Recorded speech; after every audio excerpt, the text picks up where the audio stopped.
এটা আমাদেরই গল্প, হ্যাঁ এটা আমাদেরই গল্প। কথা সুরের মেলবন্ধনে শিল্পীদের কণ্ঠে উঠে এলো পরিবারের গল্প, এটা আমাদেরই গল্প। এমন নামে দীর্ঘ এক ধারাবাহিক নাটক নির্মাণ করেছেন মোহাম্মদ মোস্তফা কামাল রাজ।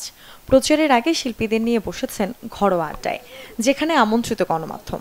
আমাদের সমাজে একটা পরিবারে নানা ধরনের সমস্যা থাকে, দ্বন্দ্ব থাকে, ভালোবাসা থাকে, মন কষাকষি থাকে, আকাঙ্ক্ষা থাকে, এই সব কিছু মিলিয়েই কিন্তু এটা আমাদের গল্প। আর এটাকে যদি আরেকটা শব্দ লাগিয়ে দিই, আমাদের পরিবারের গল্প এই রকম। আর এই পরিবারের সব সদস্যরা এখানে বসে আছেন। একটা পরিবার দেখব, পরিবারে বড়দেরকে সম্মান করতে দেখব।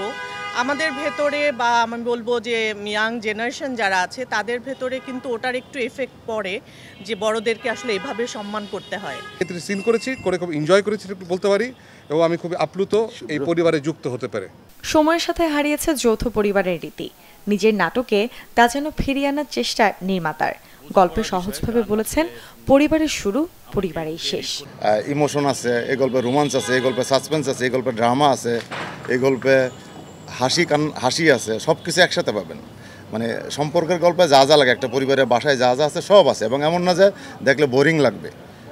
আপনাকে একটা সিকোয়েন্স দেখার পরের সিকোয়েন্সের জন্য ওয়েট করতে হবে।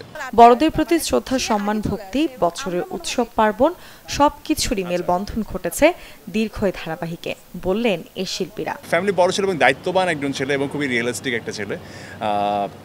ফাদের কিছু স্পেশাল ক্যারেক্টারিস্টিক আছে যেটা রাজভাই ডিজাইন করেছে। আই হোপ আপনারা যখন কাজটা দেখবেন তখন আপনারা আসলে একটা ডিফারেন্ট একটা ফাহাদকে দেখতে পাবেন। কাজ তো কাজই, আমার কাছে সব কাজই সবসময় সমান, সেটা সিরিজ হোক, সেটা ধারাবাহিক নাটক হোক, সেটা এমনিতে একক নাটক হোক, কিংবা সেটা যেটাই হোক না কেন, আমার কাছে কাজটা মূল বিষয়। আমি কোন প্ল্যাটফর্মে করছি সেটা থেকে ইম্পর্টেন্ট হচ্ছে আমার অ্যাক্টিংটা, আমি সেখানে সবসময় মনোযোগ দিয়ে করার চেষ্টা করি। নির্মাতা জানান, টিভিতে নয়, দর্শকরা খুব শিগগিরই নাটকটি উপভোগ করতে পারবে সিনেমাওয়ালা ইউটিউব চ্যানেলে। মুর্শনা ঐশী, চ্যানেল 24, ঢাকা। এটা সিরিজ